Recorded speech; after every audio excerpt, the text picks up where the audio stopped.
Past continuous tense. इसके पहले के वीडियोस में हम देख चुके हैं प्रेजेंट कंटिन्यूअस टेंस। दूसरा टेंस देख रहे हैं पास्ट कंटिन्यूअस टेंस। तो पास्ट यानी होता है भूत और कंटिन्यूअस यानी होता है निरंतर और टेंस यानी काल। तो हिंदी में हो गया निरंतर भूतकाल, इंग्लिश में बोलेंगे उसको पास्ट कंटिन्यूअस टेंस। अब हिंदी में जो सेंटेंस आएंगे उनको पहचानेंगे कैसे कि ये कौन से टेंस के वाक्य हैं। तो उसके लिए हिंदी के अंत में जो वाक्य दिए होंगे उसके अंत में हमको दिखाई देगा रहा था, रही थी, रहे थे। यदि रहा था दिखाई देता है, रही थी दिखाई देती है या रहे थे दिखाई देते हैं तो हम समझेंगे हिंदी में कि निरंतर भूतकाल है।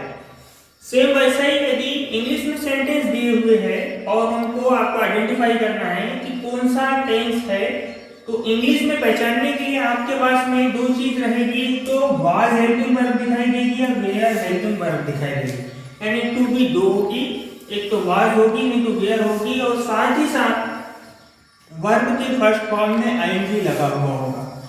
तो पास्ट यानी आप याद रखें वाज वेयर होता है, कंटिन्यूअस यानी वर्ब के फर्स्ट फॉर्म में आईएनजी होता है। तो पास्ट कंटिन्यूअस यानी याद रखना है वाज वेयर में से कोई एक दिखाई दे और वर्ब के फर्स्ट फॉर्म में आईएनजी दिखाई दे, तब उस टेंस को हम बोलेंगे past continuous tense.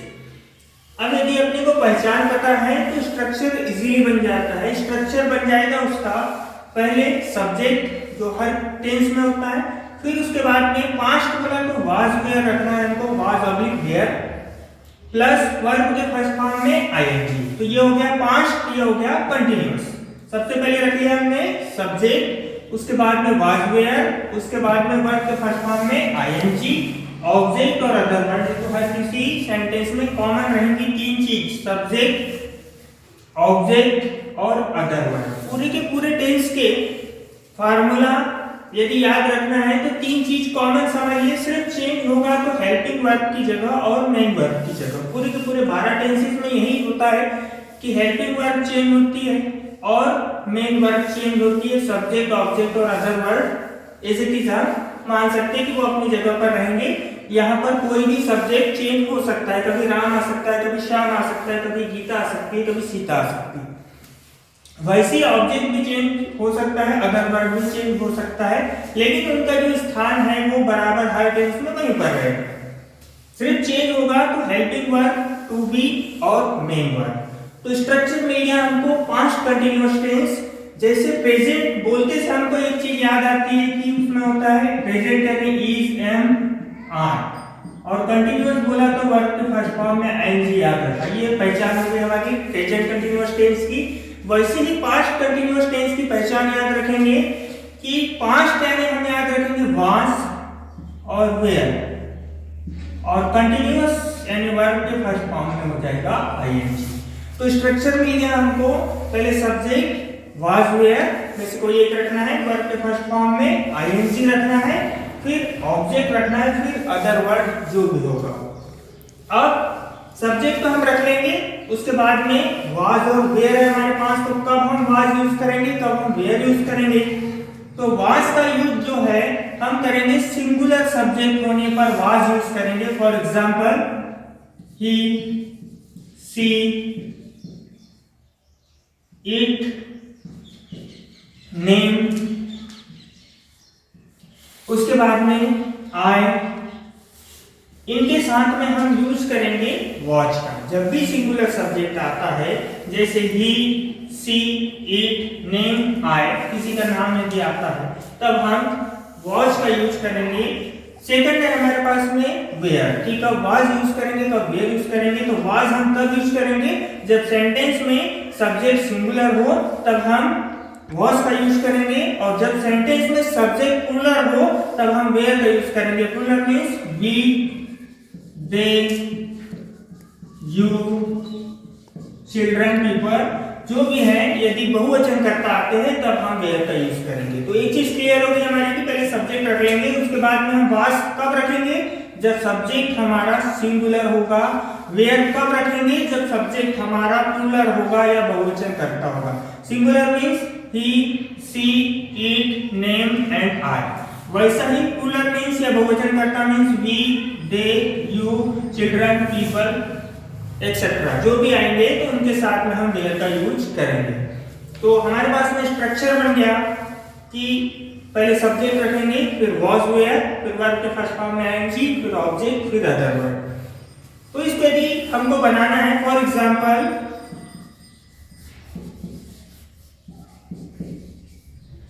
Ram cricket खेल रहा था, सेंटेंस आ गया। इसको ट्रांसलेट करना है आपको कि राम क्रिकेट खेल रहा था, तो आप सबसे पहले लास्ट में देखेंगे तो रहा था आया है। रहा था मतलब कि निरंतर भूतकाल है। इंग्लिश में हो जाएगा वो पास्ट कंटिन्यूअस टेंस, तो उसको हम स्ट्रक्चर के अनुसार बनाएंगे। तो स्ट्रक्चर सबसे पहले सब्जेक्ट, तो कौन से यदि हम प्रश्न करते हैं तो जो आंसर प्राप्त होता है वो सब्जेक्ट होता है। कौन या किसने से हम यदि क्वेश्चन करेंगे, जो आंसर प्राप्त होगा वो सब्जेक्ट होगा।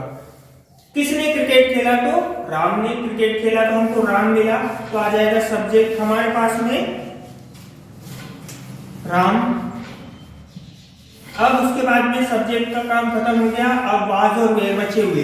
तो वाज रखेंगे कि वेयर रखेंगे, तो एज अ रूल्स हमको पता है कि सिंगुलर सब्जेक्ट है राम, तो उसके साथ में आएगा वाज। दो काम हो गया, सब्जेक्ट रख लिया, फिर रख लिया हमने टू बी, फिर उसके पश्चात रखना है वर्ब का फर्स्ट फॉर्म और उसमें ING.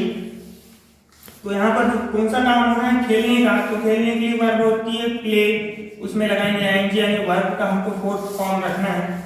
Ram was playing, subject हो गया, टू बी हो गई, वर्ब के फर्स्ट फॉर्म में आईएनजी हो गया। जैसे हमने कौन या किसने से क्वेश्चन किया था तो हमको सब्जेक्ट मिला था, वैसे ही क्या से क्वेश्चन करेंगे तो हमको ऑब्जेक्ट मिलेगा। राम क्या खेल रहा है, तो क्रिकेट खेल रहा है, तो आ जाएगा यहाँ पर क्रिकेट।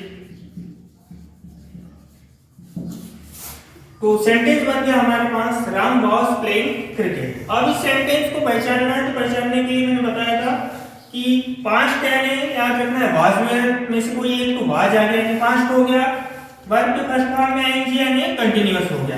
तो ये टेंस हो गया हमारा पास्ट कंटीन्यूअस टेंस। तो स्ट्रक्चर मिल गया हमको पास्ट कंटीन्यूअस टेंस का कि सबसे पहले हमको सब्जेक्ट रखना है, उसके बाद में वॉज या वेयर, साथ में वर्ब के फर्स्ट फॉर्म में आईएनजी रखना है, प्लस ऑब्जेक्ट रखना है, प्लस अदर वर्ड रखना है। तो ये स्ट्रक्चर हो गया हमारा पास्ट कंटीन्यूअस टेंस का। अब इस पास्ट कंटीन्यूअस के टेंस, जो पास्ट कंटीन्यूअस टेंस है, इसके हम कुछ एग्जांपल ट्रांसलेट करना, नेगेटिव बनाना, इंट्रोगेटिव बनाना और अदर टेंस में चेंज करना सीखेंगे। एग्जांपल के तौर पे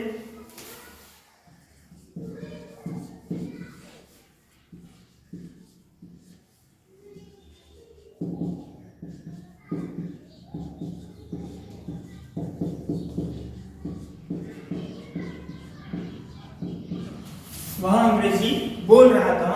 इस सेंटेंस को हमको अफर्मेटिव बनाना है, यानी जो हिंदी में दिया हुआ है उसको इंग्लिश में बनाना है कि वह अंग्रेजी बोल रहा था। रहा था आ गया मतलब हमारा पास्ट कंटीन्यूअस टेंस है। तो ऐसी कंडीशन में स्ट्रक्चर के अनुसार पहले सब्जेक्ट आ जाएगा, वह के लिए आ जाएगा ही, क्योंकि बोल रहा था, यदि रही थी रहता तो सी आता। सब्जेक्ट हो गया, उसके बाद में टू बी रखना है, तो वाज हमने बताया है कि सिंगुलर सब्जेक्ट के साथ आएगा, तो ये हमारा सिंगुलर सब्जेक्ट है, तो टू बी आ जाएगी हमारी यहाँ पर वाज। अब रखना है वर्ब का फर्स्ट फॉर्म। तो कौन सा काम हो रहा है, बोलने का, तो बोलने के लिए वर्ब होती है स्पीक, और उसमें लगाना है हमको आईएनजी, तो ही वाज हो जाएगा speaking, he was speaking. Subject हो गया, हेल्पिंग वर्ब हो गई, मेन वर्ब हो गई। अब क्या से क्वेश्चन करेंगे तो हमको ऑब्जेक्ट मिल जाएगा, क्या बोल रहा है, तो अंग्रेजी बोल रहा है, तो आ जाएगा इंग्लिश। सेंटेंस बन गया ही वाज स्पीकिंग इंग्लिश। अब इसका हमको बनाना है नेगेटिव सेंटेंस कि वह अंग्रेजी नहीं बोल रहा था, तो बनेगा ही, फिर वाज, फिर नॉट। टू बी के बाद में रख देंगे हम नॉट। पहले रूल्स नेगेटिव सेंटेंस का, यदि सेंटेंस में हेल्पिंग वर्ब या टू बी दिखाई दे तो उसके बाद में हम नॉट रख देते हैं। ही वाज नॉट, फिर आ जाएगा स्पीकिंग और फिर इंग्लिश। ऊपर वाला सेंटेंस था ही वाज स्पीकिंग इंग्लिश, वह अंग्रेजी बोल रहा था। फिर हमने उसका नेगेटिव बनाया he was not speaking English, वह अंग्रेजी नहीं बोल रहा था। तीसरा बनाएंगे हम इसका इंटरोगेटिव सेंटेंस कि क्या वह अंग्रेजी बोल रहा था। तो पहले रूल है कि यदि सेंटेंस में हेल्पिंग वर्ब या टू बी हो तो टू बी को सामने लिखना है, पूरा सेंटेंस रखना है, लास्ट में लगाना है क्वेश्चन मार्क। तो इसका इंटरोगेटिव सेंटेंस कैसे बनेगा, ही वाज स्पीकिंग इंग्लिश का टू बी को सामने ले लेंगे, वाज आ जाएगा, फिर ही स्पीकिंग, फिर इंग्लिश और लास्ट में लगा देंगे हम क्वेश्चन मार्क। तो बन गया हमारा interrogative sentence was he speaking English और क्वेश्चन मार्क। अब ये जो सेंटेंस दिया हुआ है ये सेंटेंस है पास्ट कंटीन्यूअस टेंस में, क्योंकि यहाँ पर वाज दिया है और वर्ब के फर्स्ट फॉर्म में आईएनजी दिया है।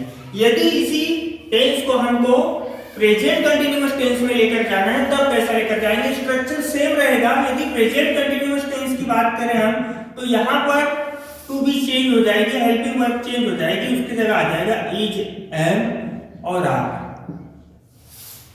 इस टेंस को हमको प्रेजेंट कंटीन्यूअस टेंस में लेकर जाना है। जैसे एग्जाम में आ गया कि he was speaking English, change into present continuous tense.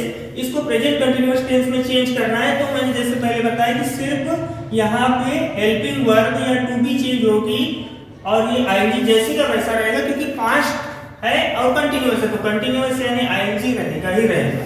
तो इसको चेंज करेंगे हम प्रेजेंट कंटीन्यूअस टेंस में। तो प्रेजेंट कंटीन्यूअस टेंस में जब जाएगा इस सेंटेंस तो सब्जेक्ट उसमें भी रहेगा ही, फिर उसके बाद प्रेजेंट यानी तीन चीज याद रखिए, इज, एम, आर। तो ही के साथ में आ जाएगा इज, वाज वर्ब की जगह इज, एम, आर हो गया, क्योंकि हम चेंज कर रहे हैं प्रेजेंट कंटीन्यूअस टेंस में। अब वर्ब के फर्स्ट फॉर्म में आईएनजी, तो वर्ब वही है हमारी स्पीक, तो स्पीक का हो जाएगा स्पीकिंग। उसके बाद में ऑब्जेक्ट वही है इंग्लिश। अब जो सेंटेंस बना हमारे पास में ही इज स्पीकिंग इंग्लिश, वह अंग्रेजी बोल रहा है, ये प्रेजेंट कंटीन्यूअस टेंस में है। ही वाज स्पीकिंग इंग्लिश, ये पास्ट कंटीन्यूअस टेंस में है, क्योंकि यहाँ पे हेल्पिंग वर्ब चेंज हो गई, वाज आ गया तो पास्ट कंटीन्यूअस हो गया, इज आ गया तो प्रेजेंट कंटीन्यूअस हो गया। अब प्रेजेंट कंटीन्यूअस टेंस का हम बनाएंगे नेगेटिव सेंटेंस। तो इसमें भी रूल्स वही है कि यदि सेंटेंस में हेल्पिंग वर्ब या टू बी दिखाई दे तो उसके बाद नॉट रखना चाहिए। He is not speaking English, और इसमें हमको क्वेश्चन मार्क नहीं लगाना है, क्वेश्चन मार्क लगाना है हमको इंटरोगेटिव सेंटेंस में। अब अगला बनाएंगे हम, ये बन गया हमारा प्रेजेंट कंटीन्यूअस टेंस में कि ही इज स्पीकिंग इंग्लिश, वह अंग्रेजी बोल रहा है, वह अंग्रेजी नहीं बोल रहा है। He is not speaking English, क्या वह अंग्रेजी बोल रहा है। तो इंटरोगेटिव सेंटेंस बनाने का फर्स्ट रूल्स कि यदि सेंटेंस में हमको हेल्पिंग वर्ब या टू बी दिखाई दे तो उसको सामने रखना है, बचा हुआ सेंटेंस लिखना है, लास्ट में लगाना है क्वेश्चन मार्क। तो बन जाएगा उसका इज को हम सामने ले लेंगे, इज, फिर ही, फिर स्पीकिंग, फिर इंग्लिश और लास्ट में लगा देंगे हम क्वेश्चन मार्क। तो ये हमारे तीन जो सेंटेंस है ये पास्ट कंटीन्यूअस टेंस के हैं, अफर्मेटिव, नेगेटिव, इंटरोगेटिव। ये तीन सेंटेंस हमारे प्रेजेंट कंटीन्यूअस टेंस के हैं, अफर्मेटिव, नेगेटिव, इंटरोगेटिव। तो आप एक टेंस से दूसरे टेंस में चेंज करना सीख रहे हैं, दूसरा काम आप नेगेटिव बनाना सीख रहे हैं, तीसरा काम आप इंटरोगेटिव बनाना सीख रहे हैं। दो सेंटेंस में बनाना आप लोगों को सिखा चुका हूं कि किस प्रकार आपको पास्ट कंटीन्यूअस टेंस का सेंटेंस दिया हुआ है तो उसको अफर्मेटिव, नेगेटिव, इंटरोगेटिव बनाना है, साथ ही साथ उसको प्रेजेंट कंटीन्यूअस टेंस में लेकर के जाना है और उसके बाद उसका नेगेटिव और इंटरोगेटिव भी बनाना है। मींस एक सेंटेंस के आपके 6 सेंटेंस बनेंगे।